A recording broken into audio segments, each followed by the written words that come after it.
The fifth UU principle promotes the right of conscience and the use of the democratic process. Now, the word democracy comes from the Greek meaning rule of the people. And it was coined in the 5th century before the Common Era in Athens when adult males who were not slaves and owned property voted directly on legislation. Their experiment did not last long, but it was written down and served as an inspiration for Europe as democracy spread and began to bloom centuries later. And in 1215 in England, the Magna Carta emerged. And according to an article by Claire Bray and Julian Harrison of the British Library, they said Magna Carta means the Great Charter. It's one of the most famous documents in the world, originally issued by King John as a practical solution to the political crisis he faced. In 1215, the Magna Carta established for the first time the principle that everybody, including the king, was subject to the law. It says, "No free man shall be seized or imprisoned or stripped of his rights or possessions, or outlawed or exiled or deprived of his standing in any other way, nor will we proceed with force against him or send others to do so, except by the lawful judgment of his equals or by the law of the land." That equality under the law, although it had many caveats and it's distinguished free man, so it was applied only to men and certain categories of men, but this was the small seed that said equality under the law. And this is from where we get that sense of human rights or the right of conscience. And that's a part of this principle that I think is often overlooked. You know, so this is our principle about democracy. But it's the right of conscience and the use of democracy. And I think it's so important. I think the right of conscience, because it's an obscure phrase and doesn't ring and click into our brain as quickly as democracy, needs some special attention, because it's that thing that is the freedom of belief, that right to disagree, that right to say, I can still belong even if I feel differently. It applies to religion, of course. That's why we have multiple banners of multiple religions in here, and we include people of no religions. But it also means that within this congregation we welcome you, whether you are registered as a Republican, a Democrat, an Independent, a Libertarian, or Green, or Socialist. All that we ask is that whatever your political stripe, that you're always welcome to listen and be respectful and talk about issues rather than people. Because people come and go. But ideas are eternal and are always up for discussion.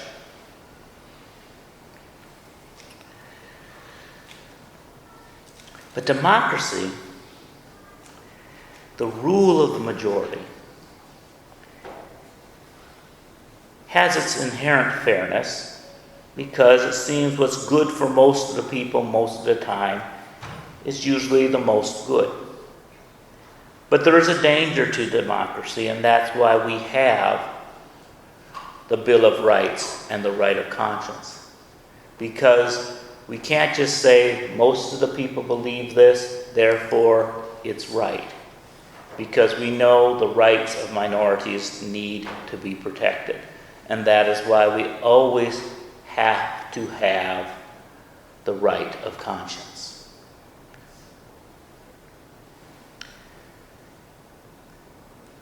Which brings me to Native Americans and what they have done for democracy and the right of conscience in this country. I'm going to read from an article by Linda Lester of how Native American great law helped foster American democracy. 1,000 years ago, as legend tells, the Iroquois people living in what is now the northeastern United States were experiencing a dark age of crime, dishonesty, blood feuds, and war. One day, a man named Dagamwida, a Huron with extraordinary spiritual powers and a vision of peace, landed on the shore of Lake Ontario. Enlisting the aid of Hiawatha, he journeyed from tribe to tribe, meeting with the strongest leaders. He convinced them that survival depended on cooperation and proposed a system of government based on the union of independent states. So well did Dagamwida accomplish his mission that he became known as the Peacemaker. His code of justice, the great law of peace, united the Iroquois in the League of Five Nations: the Mohawks, the Oneidas, the Onondagas, the Cayugas, and the Senecas. The Tuscaroras joined in 1715, becoming the sixth nation. Nothing in the feudal societies and empires of the Old World resembled the democratic constitution of the Five Nations. Freedom of speech, not a strong point in European monarchy, was vital to Iroquois participatory government. Freedom of religion, unknown across the Atlantic, where genocidal religious wars raged, was guaranteed. Initiative, referendum, recall, and political participation by women, inconceivable in the kingdoms of Europe, were essential to the system. From the first Thanksgiving dinner, Native Americans influenced the culture of European immigrants. Iroquois neighbors taught the new settlers what to eat, how to dress, how to survive, and exposed them to startling political ideas. And the British met with the Iroquois to help make alliances as they were trying to keep the French out of North America. And so Linda Lester writes, at a 1744 treaty council, Iroquois chiefs suggesting the colonies could better serve the Anglo-Iroquois alliance by combining into a single federal union. Benjamin Franklin published Conestoga's closing speech. Our wise forefathers established a union and amity between the Five Nations. This has made us formidable. This has given us great weight and authority with our neighboring nations. We are a powerful confederacy, and by your observing the same methods as our wise forefathers have taken, you will acquire much strength and power. Therefore, whatever befalls you, do not fall without one another. Do not fall without one another. It reminds me of the saying that said when we sign the Declaration together, we will hang together or we will hang separately. It stuck in Franklin's mind.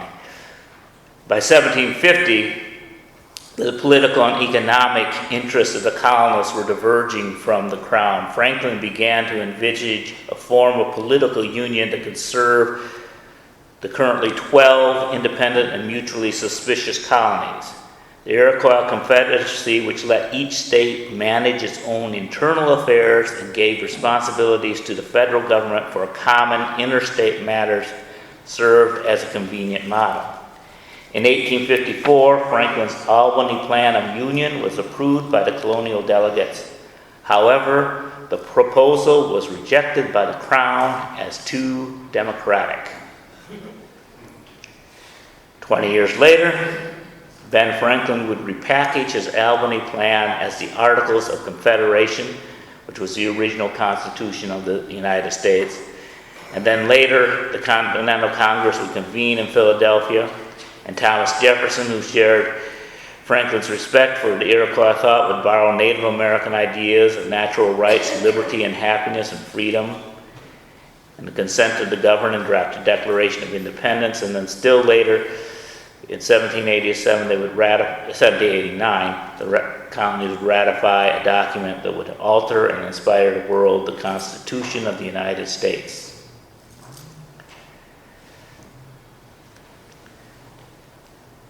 Now, some of you may have noticed that we are in an election year. It's occasionally on the news. And you may have also noticed that there have been little discussions of the high principles of democracy.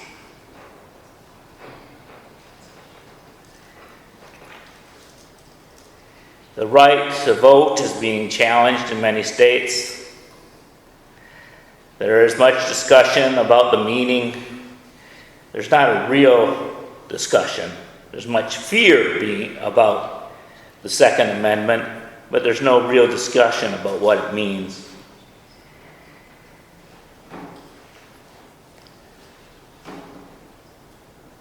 And the most underreported story of the summer is a story about the right of conscience, where a minority, the Native Americans, are showing occupants of this country what democracy looks like. Michael Hart reports in the UU World, when Carlo Volli, a member of the Edmonds Unitarian Universalist congregation in Edmonds, Washington, chained himself to heavy equipment at the site of the Dakota Access Pipeline construction near the Standing Rock Sioux Reservation in North Dakota, he fully expected to be arrested for the nonviolent action. What he didn't expect was to turn around and see dozens of machine guns trained on him. Yeah, we were pretty surprised to see the militarized response of the authorities. He said September 16th, shortly after being released from jail with 1 felony and 3 misdemeanor charges. Volli is just one of many UUs working in solidarity with members of the Standing Rock Sioux Nation. At issue is a 1,172-mile-long pipeline that would carry 400,000 barrels of oil a day to Illinois, where it would connect with another pipeline.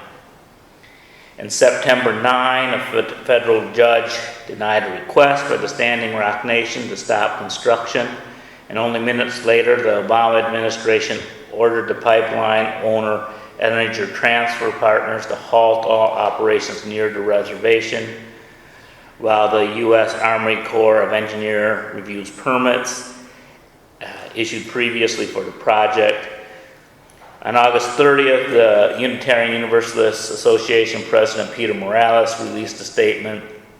Unitarian Universalists cannot remain silent as land held sacred by our Native American siblings is threatened.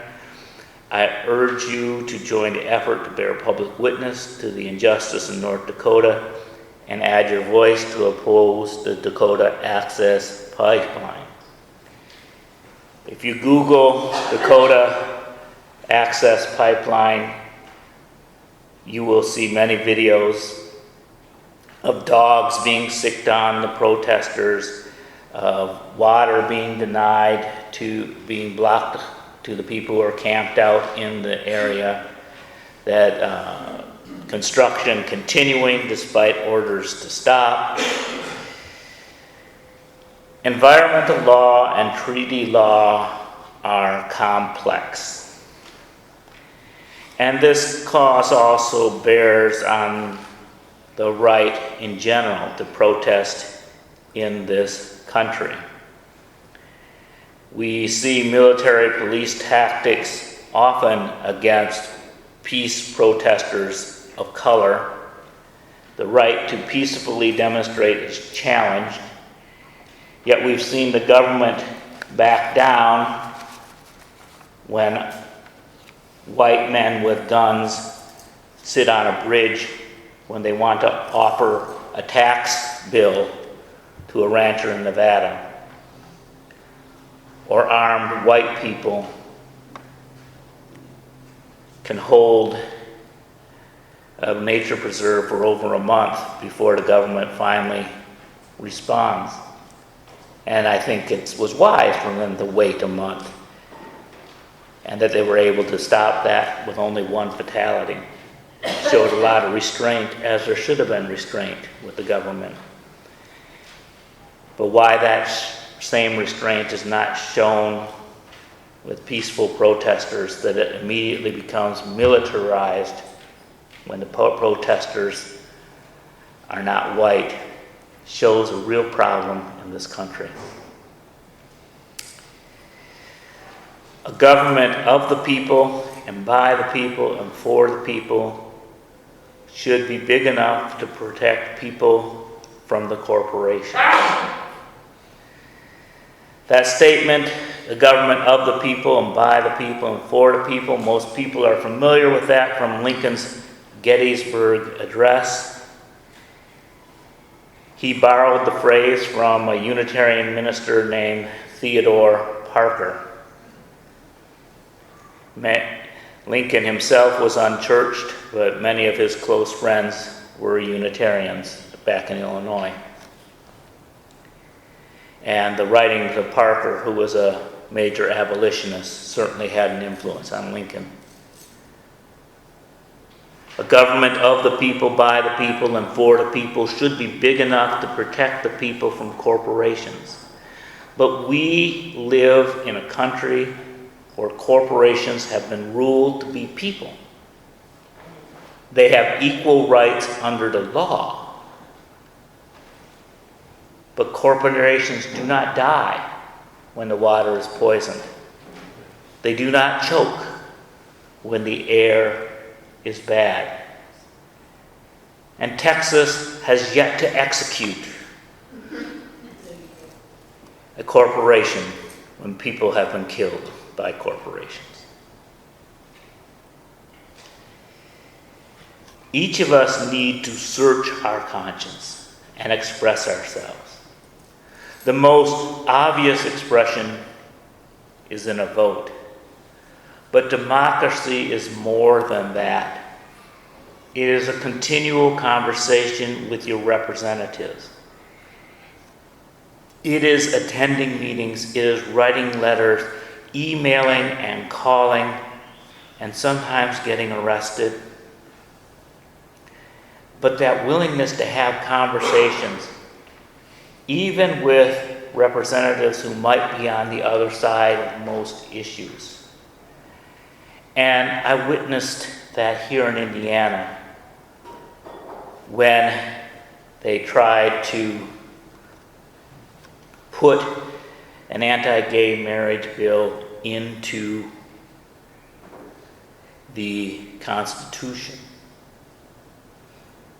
And there was an organized effort, and I remember the first day we had a letter campaign in this church. We had 62 letters go out the first day. But there was also phone calls and people meeting with local representatives.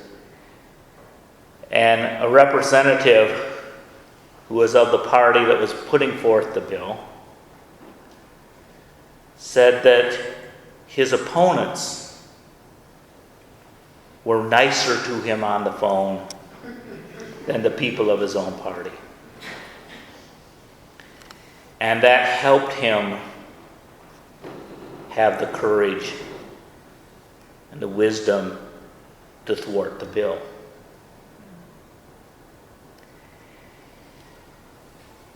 And that, as much as you just love to do a zinger, you love to hit people hard with the facts, and you love to call people evil and denigrate. I think what Michelle Obama has encapsulated this season, I think the best thing about this political season is that she's given us all a phrase that we can take to heart in our interpersonal relations and in our political relations. When they go low, we go high.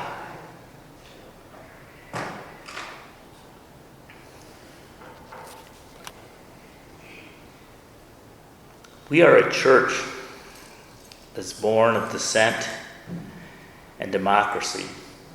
We cherish freedom of belief, and we should be able to engage in debate without ridicule or coercion.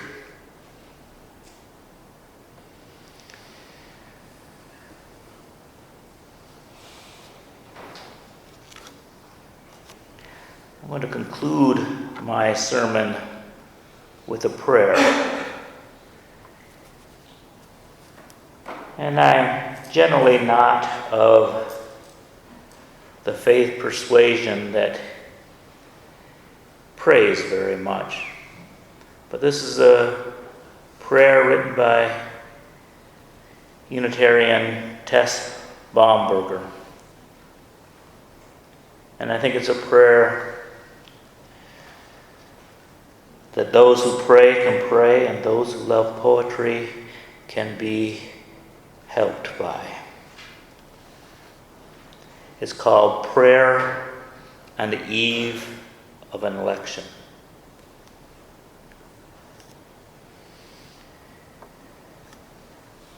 Spirit of wisdom, as we prepare to elect new citizens to lead us in our communities, towns, and cities, in our countries, states, and our heart-torn nation, grant us wisdom and discernment so that we may choose those of a peaceful heart, of competent mind, and of servant spirit. Spirit of harvest, help us to winnow the grain from the shaft, to reap the legacy of freedom our founders planted for all of us. Help us to gather together as one people, united in concern for this country, founded upon such promising ideals. Spirit of healing, grant that we may bridge the breaches that have opened between us. Help us to understand one another and listen to the stories of who we are and find common ground on which we can move forward together. Amen. May we bless and be blessed.